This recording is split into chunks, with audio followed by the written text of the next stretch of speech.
The place to start is the back. Epiphanies from the Emergency is a harvest from the accumulation of 2 decades of daily journals. A solitary voice that speaks from precipitous mountain footpaths, empty midnight motorcycle highways, the blue-veined, crevassed mystery of a groaning ice field, or the nearly submerged cockpit of an ocean kayak lost in a desert of pale green water.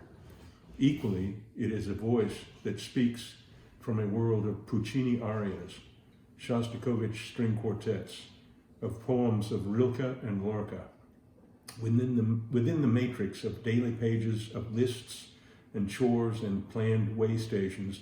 There sublimate lacunae of condensed speech, a fleeting capture of experience by turns lyric, descriptive, or given completely to reverie. Laid down like dream cards, experience cards, this tissue of reflections opens on a landscape both inner and outer, of deserts and mountains and peoples and time, where sink and vanish the armadas of empire. Richard Keith is a journal courier, ceaselessly maintaining a dialogue with tiny pocket notebooks and migrating among the various empty quarters of the western half of North America by motorcycle, sea kayak, and footpath. Right, hey. So, every word is written by me. I have impersonated an author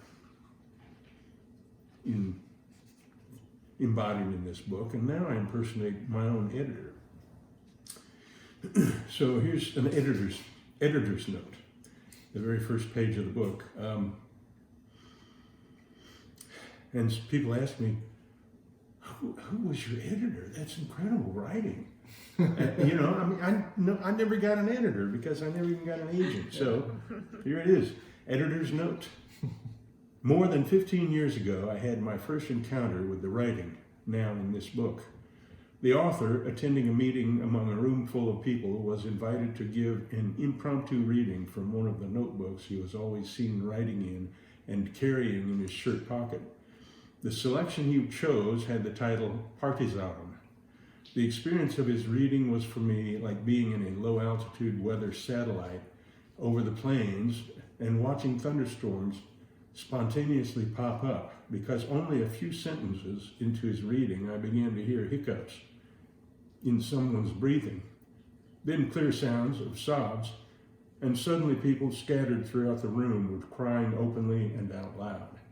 I was deeply moved by their response and thought that maybe this journal writer should share his private writings. This book is a landscape, a labyrinth constructed of journal entries, a labyrinth wandered for decades by its author, and one which now the reader may also wander and explore at will. It is a partial waking from a dream of loneliness into a world beginning to brim with uncanny companions.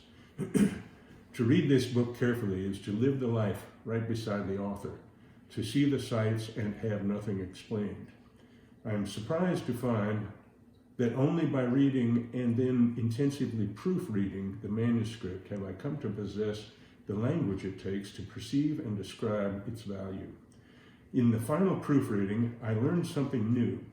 The thrum of a living pulse is lurking there at the basement, where one slows down all the way to subvocal word-by-word reading, slowly counting each spacebar keystroke between words, watching for missing commas, quietly murmuring a phrase for its sound. In the tissue of this text, there are rhythms, breathing, whispers, soft, wordless singing, murmurs, shouts, and laughter. An uncanny susurrus softly wells there, a strange music. I was astounded at how it came through in the midst of the most ordinary task. There is an interwoven life beneath and between these words. It is a thicket, a wilderness, self-assembled and ungardened, guided by unthought and unconscious choices of inclusion and exclusion. Beneath the text, Beside the spacebar keystrokes, it whispers, it rustles, it breathes and stirs. In the rhythms of this speech, there is not a narrative that exhausts the story and indexes all its facts and details. There is instead the rocking back and forth of an almost autistic child who seeks a world again and again, who rocks himself into the rhythms of this strange speech for comfort, for warmth, for encouragement. And if you, the reader, descend, let down into this rocking, into the rhythms of this speech, you may find that rocking turns to sea sounds, cadences of night surf or bird flight, or the breathing of atmosphere. You will find yourself in the place in your body where the writer finds himself in his, sinking, relaxing into a trance from which everything in this book was written. You will experience unexplained what he experiences, and no less than he, you will be left to interpret it. It is an arcane book, a trance book. Its audience will be small, and yet for those who manage to enter its spell completely, it has the power to transform, to nourish, to heal, to open concealed paths and reveal unanticipated companions. In copy editing, I was able to enlist the author in some clarifying punctuation changes and to delete a few sentences. But to my surprise, I found myself unwilling to delete a single selection in spite of his protests. In fact, in 4 or 5 instances. The logic of spontaneous selection and inclusion finally showed through for me, and I decided not to tamper with it. I hope my gamble pays off. I regard this work as primary material, a very direct address from a human psyche, rich with kaleidoscopic free association, brought down to earth again and again by profound emotion. It is my sincerest hope that it will be of genuine value to at least a few readers. How about that? Wonderful. Impersonating an editor. I was actually had that question. Who's the editor? Yeah. Because I'm like. Mm-hmm. No, I impersonated the editor. No. I imagined the guy who said, "I will badger you for a book," you know, and he dropped out of the whole project, and I thought, I need an editor to speak for me to say what this book is and what it isn't. And so I thought, okay, I'm the editor. So I impersonated an editor. I also impersonated an author, and that's where this book comes from. And then I impersonated a house painter. That's how I made my living for decades. I'm an impersonator, an imposter. Okay, so I think that kind of sets the stage. Now, the title of this book is Epiphanies from the Emergency. So I'll read a portion of this. And my original thought was to call this The Songs and Dances of Johnny Death. And people said, you can't title that book with the name Johnny Death. People are going to think it's some criminal or some weirdo. So I thought, okay, Epiphanies from the Emergency. So here's the introductory, essay. Epiphanies from the Emergency, The Songs and Dances of Johnny Death. So I get it in there anyway. Sketched in the dark at Powell Astronomy Observatory public night. Finally made it.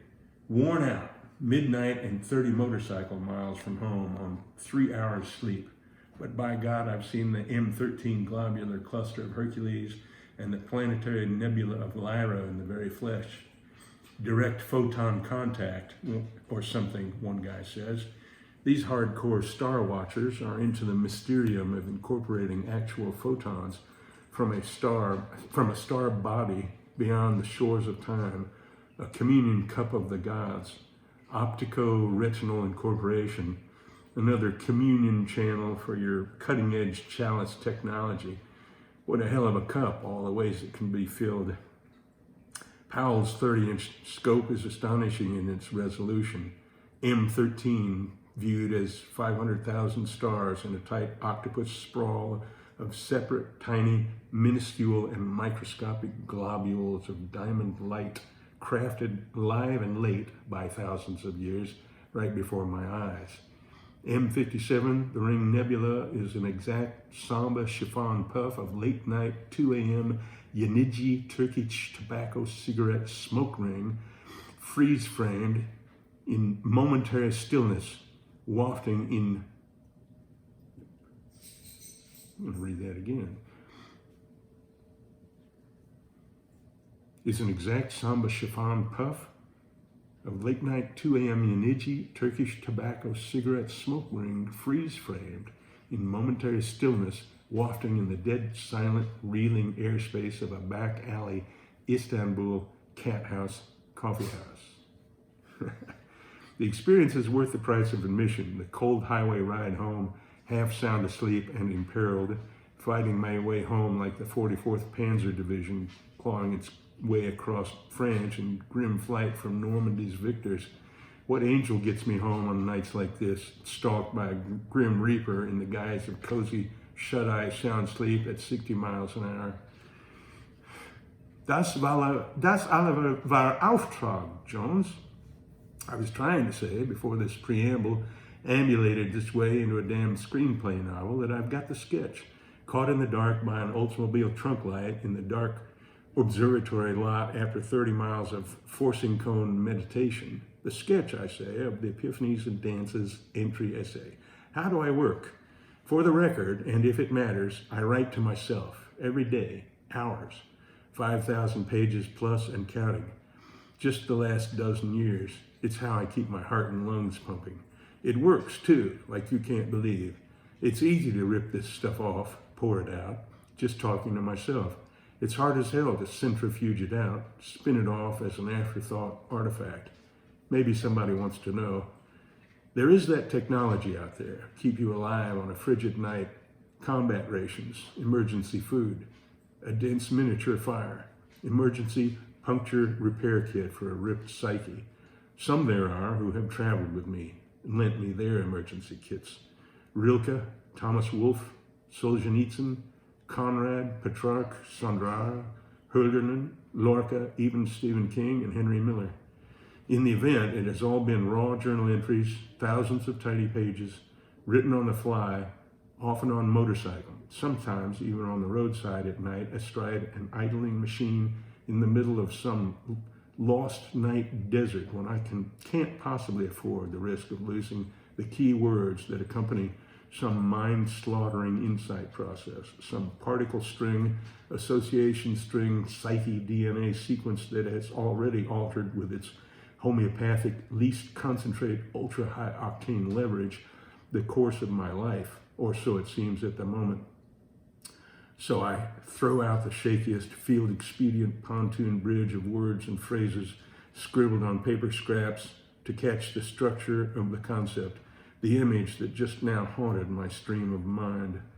Once I get over this mission-obstructing river of hours and experiences to the next lighted place and cup of coffee in some 100-mile town, I'll take the skeleton of this sketched experience, words and phrases wobbled by engine vibration to a pharmacist's nightmare of almost illegible scrawl, that this doctor's prescription for enhancing, building, and altering in vitro, in utero, psyche tissue, and I'll sit there with that cup of coffee, tease apart that fossil DNA strand of associations, and lay up, layer by layer, if it takes all night.